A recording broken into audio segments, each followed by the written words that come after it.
I don't know what people are talking about. Stocks are definitely the way to go. Are you kidding me? Real estate by far and away blows away stocks. Real estate, stocks, real estate. What is the best first investment you could make? In today's video, we're going to be dissecting the top 3 things you need to be considering before you make an investment in the stock market or real estate. These are going to be important, these are going to be crucial, and these are going to help you all today on Young Money Investments.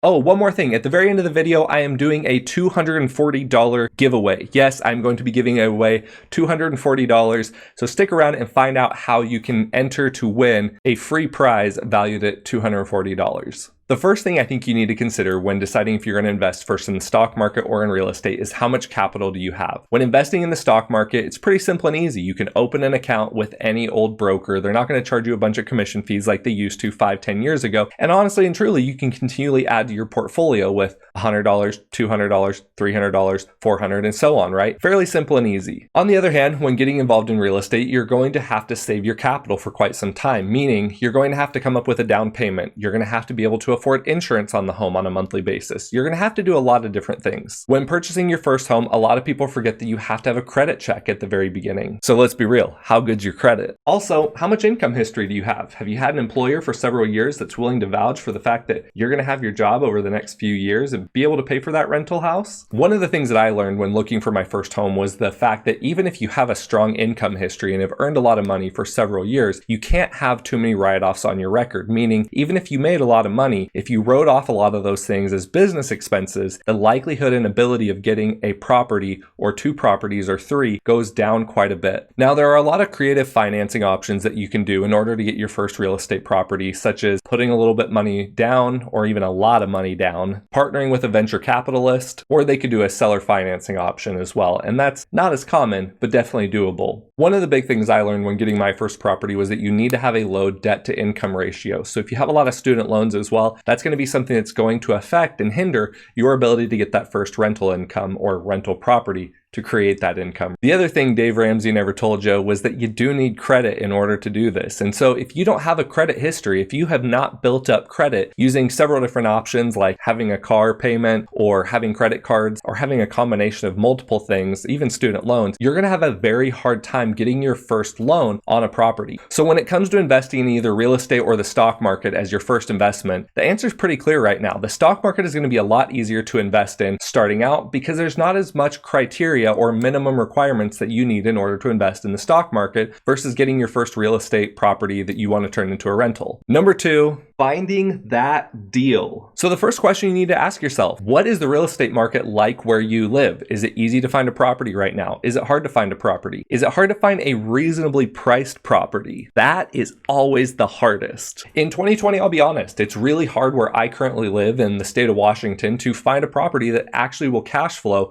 based on the cost of the property and what I could make on it if I were to rent that property out. Now, it goes without saying that obviously the properties on the coastal regions, whether it be in the south, the east, or the west coast, always tend to be a little bit more than if you're in those inland states. But with that being said, that doesn't mean that those states are cheap anymore. This is the dawn of YouTube and the internet, and finding and making money online is not a hidden secret anymore. A lot of entrepreneurs, or internet entrepreneurs as we like to call them, are and have been around for quite some time. And so the steps and abilities to not only find your niche in your local area and then branch out, it's not a new concept. It's been done before and it will continue to be done. And so a lot of times those great deals are not there anymore. Doesn't mean you can't find them, but it does mean that it's a little bit harder nowadays because there's plenty of people out there teaching other people how to find and get those good deals in your backyard. So really understanding the market where you live and honestly and truly finding a good real estate agent that can help you and keep an eye out for a potential property is going to be huge. It's going to be crucial because you might not always know where they're at and where to find them, and having a friend or a real estate agent that can help you is going to be big. But at the end of the day, depending on where you live, it's going to be more or less easy to find that ideal rental property based on your budget and how much capital you have to invest in that property, and then find if that thing cash flows or not. And number 3, let's be real, it's all about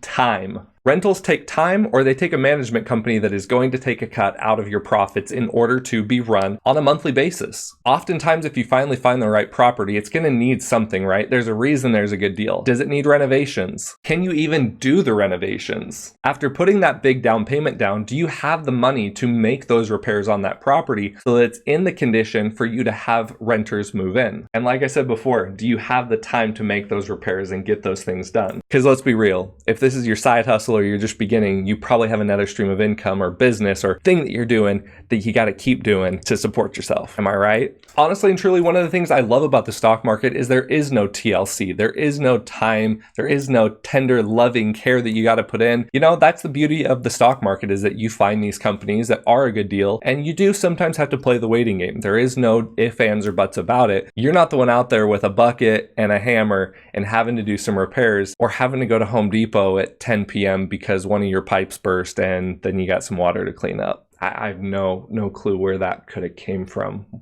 So honestly and truly, in conclusion, both markets are hard. I'm not going to tell you that just investing in the stock market is simple and easy. Absolutely, it's not at all. There are some things you need to learn and understand, because you can very quickly lose your money just as easily in the stock market as you can in real estate. Now, with that being said, I think it's fairly easy to look at these two opportunities and go, it's a little bit easier to get started in the stock market as opposed to getting your first rental property. Now, does that mean I'm discouraging you from getting your first rental property? No, absolutely not. There is in no way, shape, or form me sitting here telling you to not get a rental property, but I'm going to give you some of the key tips, tricks, and hints that you need to do in order to get that property. Start out in the stock market. Start investing properly and saving that money step by step so that you can build up enough capital in order to put some into a down payment for a rental property. There is no reason why in 2020 you should not be able to do both things, especially if you live in America. And if you don't, the hustle never stops and you can do it too.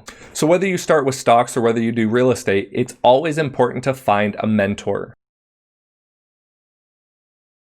So whether you decide to do real estate or the stock market, having a mentor is key. And obviously I want to be there to help you along the way. So what I'm going to be doing is doing a 3-month private mentorship giveaway. Yes, I'm going to be giving away 3 months of my private mentorship to you, which is a $240 value. Now you're probably going, how do I enter? Super simple and easy. All you have to do is like this video, hit the subscribe button, turn that bell notification on, and then also comment down below what one of your favorite investments are. Do you want to do real estate? Do you want to do the stock market? And what are some of the things that you learned, so maybe you could help others out there that are getting started as well if you've already started this journey. Also head over to Instagram and follow me at Young Money Investments. That way you are subscribed there, subscribed here, and that will enter you to win in 1 month a free 3-month mentorship with me in Young Money Investments. Can't wait to comment and talk with you down below. And today's video was brought to you by none other than Young Money Investments University. If you have not checked out Young Money Investments University, click the link below. You will find one of the most comprehensive investing courses online. Included in that course comes with a live free 1-month mentorship to Young Money Investments private mentorship. In that group, I go live every day, talk about my call outs, my trades, plans that I am taking in order to profit and make money in the stock market. So not only do you get an over 5-part course